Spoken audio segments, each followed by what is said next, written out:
What's up, guys? This is Martez, and welcome back to the channel. Marvel fans, it's finally happening. The X-Men reboot is officially in motion. Jake Schreier, the director of Thunderbolts, just confirmed he's already working on it. Kevin Feige's been teasing the Mutant Saga for years, and now Phase 7 is shaping up to kick things off with the Children of the Atom.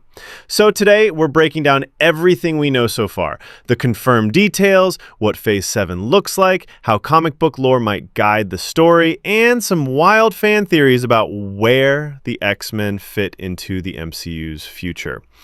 Let's start with the facts. Jake Schreier, the same director who handled Thunderbolts, revealed in a new interview that he's already begun working on Marvel's X-Men reboot. Now, Marvel hasn't released an official title yet, but we know this film is the beginning of something bigger. The Mutant Saga. Kevin Feige himself confirmed that Schreier's been tapped because of his unique ability to balance ensemble characters. And that's key for the X-Men. You're not just telling one hero's story, you're juggling an entire team with different powers, personalities, and arcs. Script development is underway. Plot details? Still locked up tighter than Cerebro and Magneto's hands. But reports say this project is Marvel's first true Phase 7 movie, and that's huge. So why is this such a big deal? Well, the Infinity Saga ran for 3 phases. The Multiverse Saga is wrapping up with Avengers Doomsday and Secret Wars. That means Phase 7 is essentially ground zero for Marvel's next decade of storytelling. And Feige has already dropped the label, the Mutant Saga. Now, here's the important part. We've already seen Marvel planting seeds, and they weren't subtle. First, Ms. Marvel. Remember the ending of her Disney Plus series? Bruno tells Kamala her powers don't come from her bangle alone, but from a mutation in her genes. The word mutation was dropped, and the 90s X-Men, the animated series theme, literally played in the background. That wasn't just a wink, it was Marvel straight up saying, mutants exist in the MCU. Okay. Kamala, there's something different in your genes, like a mutation. Second, Namor in Black Panther Wakanda Forever. When Namor explained his origin, he called himself a mutant. That's huge because in the comics, Namor is actually Marvel's first mutant, debuting all the way back in 1939. By keeping that label in the film, Marvel honored the comics while officially canonizing mutants in the main MCU timeline. And third, Beast in the Marvels. The post-credits scene shocked everyone. Monica Rambeau wakes up in another reality, and standing there is none other than Hank McCoy, fully CGI in his blue fur, voiced by Kelsey Grammer. That cameo wasn't just fan service, it confirmed the X-Men are already active in other universes. Marvel is slowly merging that idea into the main timeline. So when you put those 3 moments together, it's not just random Easter eggs. It's Marvel deliberately laying the foundation. Mutants aren't coming out of nowhere in Phase 7. The groundwork is already done. Now let's talk about Jake Schreier. If you've seen Thunderbolts, you know he leans heavy into character-driven storytelling. That's important because the X-Men aren't just about flashy powers. They're about identity, prejudice, trauma, and found family. Feige even said Schreier's youthful perspective is what sold him. That screams teenage Cyclops, Jean Grey, Storm, maybe even a fresh take on Iceman or Kitty Pryde. One of the challenges Marvel faces is making the X-Men feel fresh after 2 decades of Fox films. Schreier seems like the guy to pull that off. Grounded emotion plus superhero spectacle. Am I going to war or a circus? What'd you expect? Black leather? So let's zoom out for a second. What else do we know about Phase 7? According to multiple reports and interviews, here's the lineup Marvel is shaping around.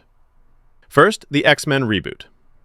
This is expected to open Phase 7, and it makes sense. The Mutant Saga needs a clear starting point, just like Iron Man kicked off the Infinity Saga.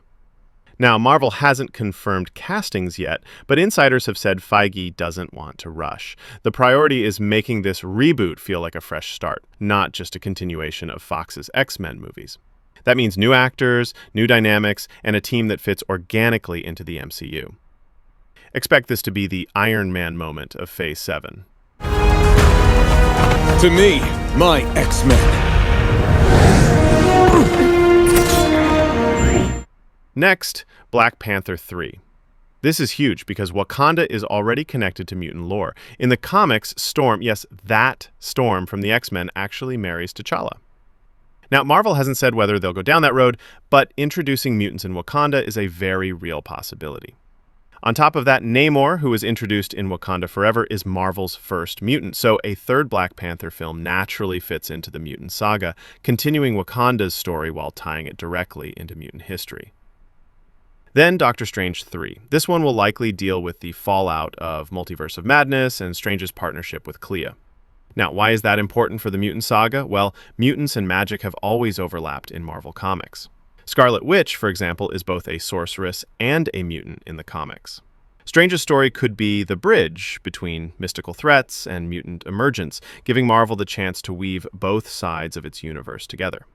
Shang-Chi 2 is also in the works. This sequel is interesting because Shang-Chi now holds the 10 rings, and Marvel has teased that those rings are tied to something ancient and cosmic. Some fans think they could connect to the Eternals or even to mutant history, since Marvel often links powerful artifacts to mutant bloodlines. At the very least, Shang-Chi will help ground Phase 7 with a street-level hero who could eventually team up with mutants.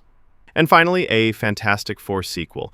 The Fantastic Four First Steps set up Marvel's first family, but the sequel in Phase 7 could push them into bigger conflicts. In the comics, the X-Men and Fantastic Four have a complicated history, especially when it comes to Franklin Richards, who is canonically one of the most powerful mutants ever created. If Marvel follows that path, the FF could be directly tied into the mutant saga. So when you look at this lineup together, Phase 7 isn't just a random set of sequels, it's Marvel resetting the board after the chaos of the multiverse saga. Instead of constant timelines and variants, we're moving toward new teams, new villains, and long-term arcs. And at the center of all of it, the mutants. Never again.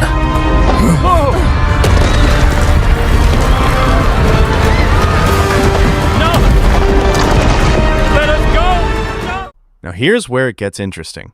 Even before the reboot, Avengers Doomsday is already bringing back some legacy X-Men cast members. Patrick Stewart's Professor X, James Marsden's Cyclops, and maybe even Halle Berry's Storm are rumored to appear. This is brilliant. Marvel gets to honor the Fox era one last time before hitting reset. It's basically their Spider-Man No Way Home moment, but for mutants. So when the reboot drops in Phase 7, fans will feel the torch being passed. Old favorites get closure, and new actors step into iconic roles. All right, let's dive into the fan theories, because this is where things get wild. The Mutant Saga timeline theory. Some fans believe the Mutant Saga will span Phases 7, 8, and 9, mirroring the Infinity Saga, meaning we could be watching mutant stories unfold for the next 12 years. Villains. Rumors suggest Mr. Sinister could finally make his MCU debut. Javier Bardem's name has even been thrown around by some insiders. Other theories point to Apocalypse, Magneto leading a Brotherhood reboot, or even Galactus tying mutants into cosmic Marvel.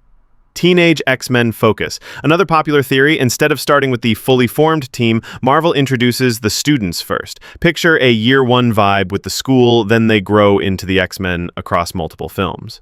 And honestly, that would fit Marvel's long-form storytelling perfectly. Of course, Marvel Studios pulls heavily from comic book arcs, so which ones could influence the reboot? Giant Size X-Men #1, the story that introduced Storm, Colossus, and Wolverine to the team. Perfect inspiration for building a new lineup. Avengers vs. X-Men. With the Avengers fractured after Secret Wars, this crossover writes itself. House of M and Decimation arcs. Wanda has already rewritten reality once. In WandaVision, she could still be key to explaining why mutants suddenly exist in this timeline. Secret Wars, 1984 and 2015. Both versions involved mutants at the center of reality-bending events, which ties neatly into the MCU's multiverse fallout.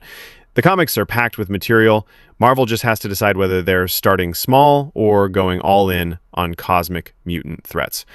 Here's what people forget. The mutants are already here. Ms. Marvel, Beast, Namor, they're canon. Charles Xavier even cameoed in Doctor Strange in the Multiverse of Madness. And Deadpool literally cracked the door open with Deadpool and Wolverine. Marvel hasn't been hiding it. They've been planting seeds. This reboot is just where it all comes together officially. So what does the future look like? Phase 7 can launch a whole generation of mutants. Cyclops, Jean, Storm, Nightcrawler, all under Schreier's vision. The Mutant Saga could dominate Marvel's storytelling for the next decade, just like the Infinity Saga did. The real question is, who's leading the charge? Who's the MCU's Wolverine? And what villain is bold enough to anchor an entire Saga. The Cavalrine. The legends are true. And that's everything we know about Marvel's X-Men reboot and the beginning of the Mutant Saga. But I want to hear from you guys. Which mutants do you want to see first in the MCU? And who should play Wolverine? Drop your dream casting in the comments. Don't forget to smash that like button, subscribe if you're new, and hit the bell so you don't miss our breakdowns on all things Marvel. Until next time, mutants are here, and the saga is just beginning. To me, my X-Men